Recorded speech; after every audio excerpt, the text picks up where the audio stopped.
Assalamu alaikum. This is Pratusha Burwal welcoming you to the English news from Btv-Chattogram. Let's begin with the top stories.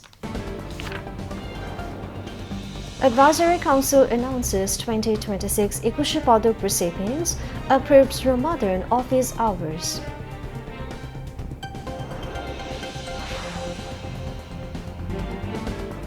Former MP Saiful Islam and 5 others sentenced to death for July uprising killings.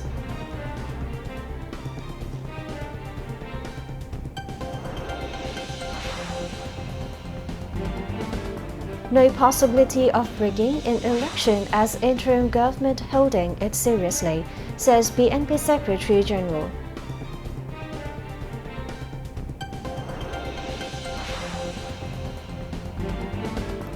Jamaat Amir pledges agriculture-based industrial revolution for northern region.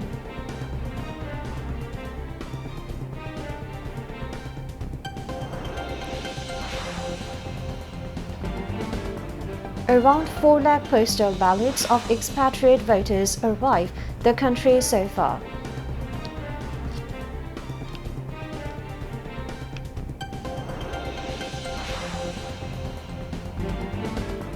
Army Chief visits army camps and exchanges views with civil administration. Around 4,000 Air Force personnel to be deployed in election.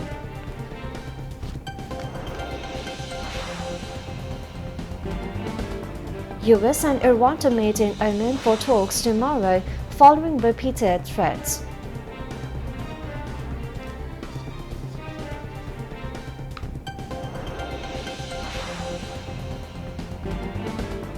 And Manchester City defeated Newcastle United 3-1 in the second leg of Carabao Cup semi-final, securing a 5-1 aggregate victory.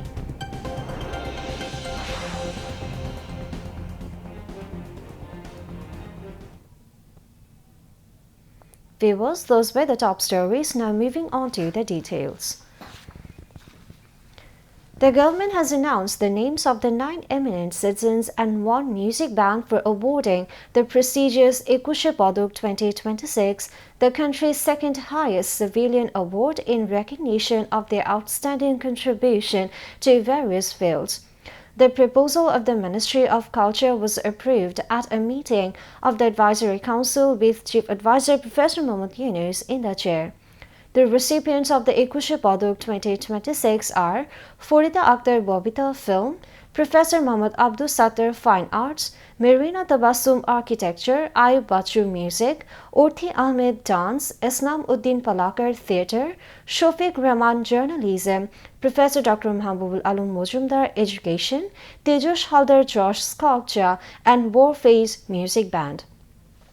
Meanwhile, all officers of the government, semi-government, autonomous and semi-autonomous bodies will function from 9 a.m. to 3:30 p.m. during the upcoming month of Holy Ramadan.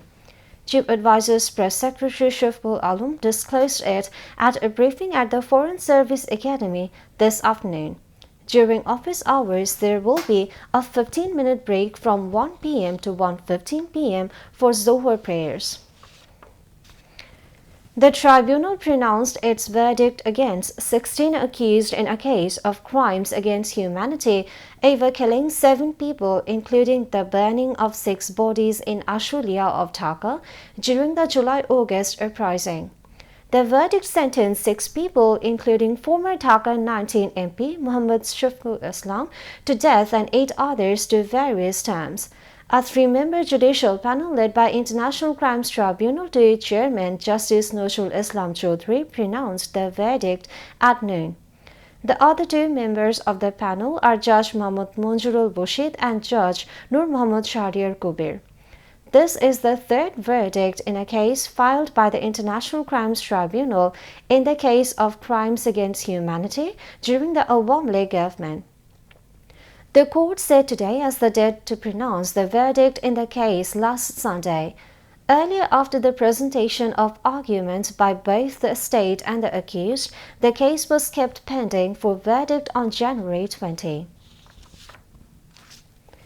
BNP Secretary General Mirza Fakhrul Islam Alamgir has expressed confidence that there is no possibility of fraud in the upcoming 13th national election. Speaking in his constituency in Thakurgaon, Fokhrul said all political parties are participating this time and the government is organizing the election seriously. Seeking votes, he emphasized that voting is a sacred trust and he has never betrayed anyone's trust. Mirza Fokhrul added that he has done politics with integrity and will continue to do so in the future.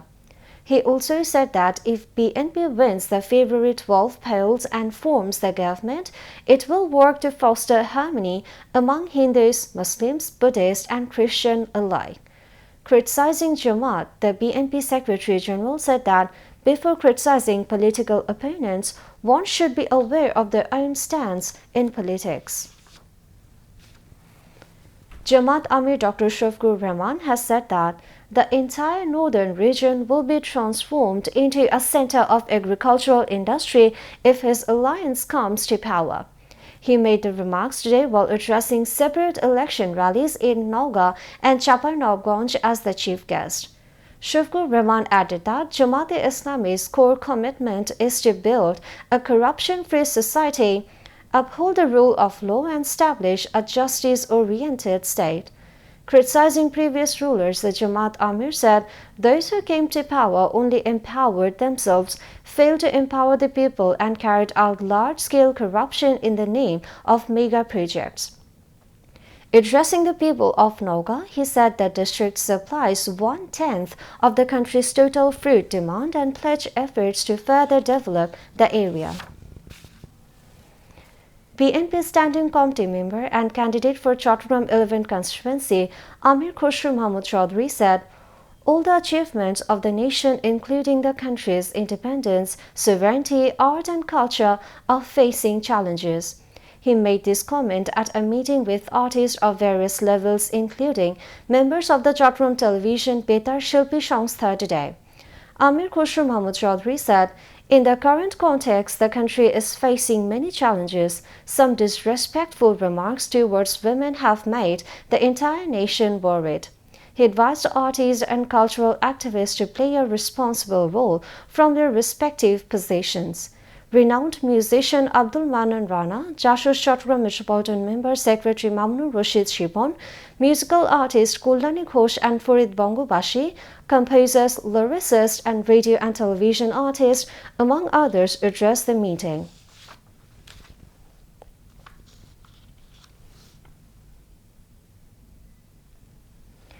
Three 379,924 postal ballots of expatriate Bangladeshis arrived in the country ahead of the upcoming 13th National Parliament election and referendum. 766,862 ballots have already been sent to registered expatriates through the Postal Vote BD app. Of this, 5,26,080 voters residing abroad have received their ballots and 4,80,416 voters have completed voting. So far, 4,44,952 ballots have been deposited in the post offices or mailboxes of the relevant countries.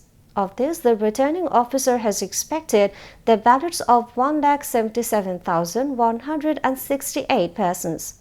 Meanwhile, the Election Commission has also started sending postal ballots to voters living within the country.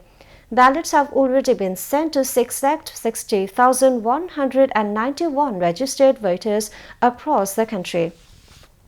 According to the information received till 9:30 a.m. today, 260,447 voters residing in the country have received their ballots. Of that, 211,122 have completed voting, while 168,519 have deposited their ballots in post offices or mailboxes. Of this, the returning officer has received the ballots of 27,367 persons. A total of 15,33,684 voters from home and abroad have registered through the app to vote through the postal ballots in the 13th National Parliament election and referendum. Chief of the Army Staff General Waqar held a V-exchange meeting with the civilian administration at Gulistan Army Camp in the National Stadium centering the upcoming 13th national election and referendum. During the visit, the Army Chief exchanged views with high-level military officials of Dhaka Metropolitan, Divisional and District Administration and various law enforcement officials. In the meeting, interinstitutional coordination and overall security management were discussed to ensure the upcoming polls in a fair, peaceful and impartial manner. The Army Chief laid special emphasis on performing duties through professionalism, impartiality, discipline, patience and citizen-friendly behavior.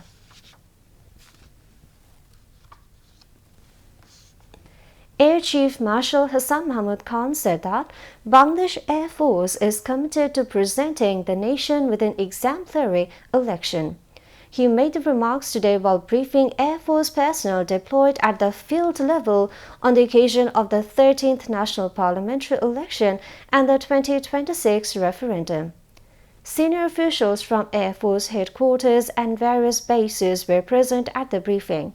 The Air Force Chief said that for the first time, Air Force personnel will be deployed at the field level alongside the Army during an election.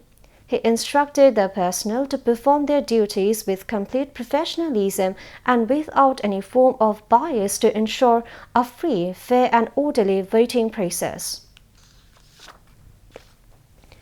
Chattogram City Mayor Dr. Shahadat Hussain called upon the wealthy persons of the society to come forward for the welfare of the underprivileged and helpless people during the upcoming holy month of Ramadan. He made this call while inaugurating the One Taka Ramadan Bazaar, an initiative of the Bidyananda Foundation in collaboration with the City Corporation at the city's Biplab Uddan at Sholo Shahar today. The mayor said, due to the global economic recession, many families are in misery and distress. Many people cannot even ask for help from others. Appreciating the initiative of the Bidyananda Foundation, he said, people will get some relief from this during Ramadan.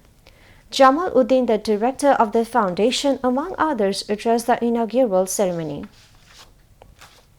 Now, international news.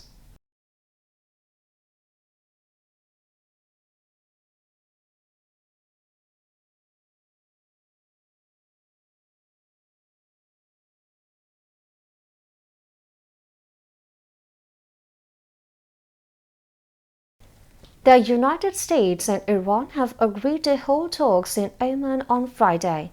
Both sides have set out different expectations of the talks, with the U.S. wanting to discuss Iran's nuclear program, ballistic missiles, and support for proxy groups. However, Iran has pledged to discuss only its nuclear program. While the talks were originally set for Turkey, Iran wanted the meeting to take place in Oman, continuing previous talks held in the country that had focused strictly on Tehran's nuclear program. Tensions erupted after protests that began in late December but escalated in early January over the collapse of Iran's currency rial, launching a bloody crackdown that was widely condemned. Israel has killed at least 23 Palestinians in attacks across the Gaza Strip in one of the deadliest days since an October ceasefire began. Several children were among the casualties on Wednesday, including an 11-year-old girl. At least 14 people were killed in Israeli shelling on the Tafel and Zaytur neighborhoods of Gaza City. Another 4 were reported dead in an attack on tents sheltering displaced people in Kazan Abu Rashwan area south of Khan Yunis in the southern Gaza. An additional 2 people were killed by Israeli air attacks on the Al Mawasi coastal tent camp. Israel has killed 529 Palestinians since the ceasefire went into effect nearly 4 months ago.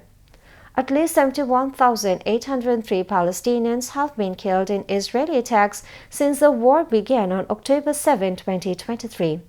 Rights groups and a United Nations inquiry have called Israeli military actions in Gaza a genocide. A case of genocide against Israel is underway at the International Court of Justice in The Hague. United States President Donald Trump says he had an excellent phone call with Chinese President Xi Jinping, which covered issues including trade, energy, Taiwan, Iran, and Russia's war in Ukraine. The Wednesday phone call came several hours after Xi spoke with Russian President Vladimir Putin.